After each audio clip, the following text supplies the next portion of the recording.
In the Philippines, the impeachment trial against the vice president now seems to be in limbo. The country's Senate voted to send back the impeachment complaint against Sara Duterte to the House of Representatives.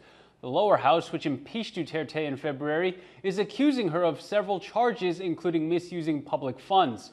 If convicted, she could be removed from her post and permanently banned from seeking office, derailing potential plans to run for president in 2028. The Senate says it wants to clear up any questions on the legality of the impeachment complaint before the formal trial begins. For more on the impeachment trial, Alec McDonald spoke to Dennis Coronachon, a professor of political science at the University of Santo Tomas in Manila. With the Philippine Senate sending this impeachment case back to the House, does that mean that the Senate is essentially rejecting this impeachment trial? So there's a possibility that it might be dismissed. Actually, the voting yesterday would be a prelude. I consider that as a prelude. Future voting regarding the impeachment of the vice president.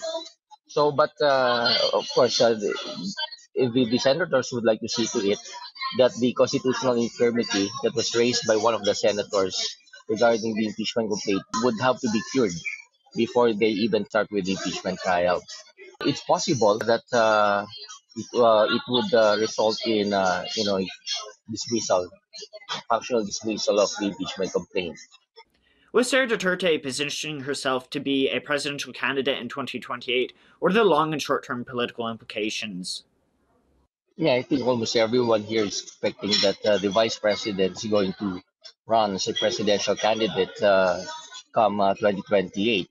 Now, yeah, the impeachment, the outcome of this impeachment trial or process is going to have a huge impact on the vice president's political fortune.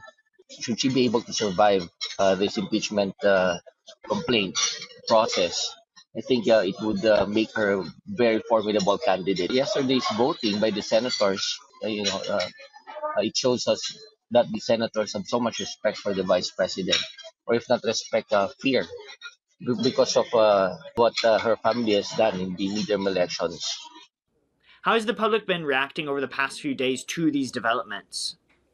Filipinos are quite divided when it comes to the impeachment trial and when it comes to how the government has been treating the Duterte family. I think a great majority of the Filipinos still show their support to the Duterte family and even sympathize with the former president and also the vice president.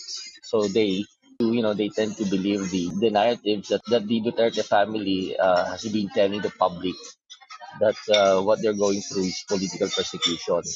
That narrative has gained traction, and it was shown during the last midterm election.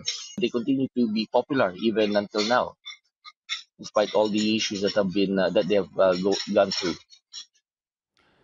That was Dennis Coronachon from the University of Santo Tomas.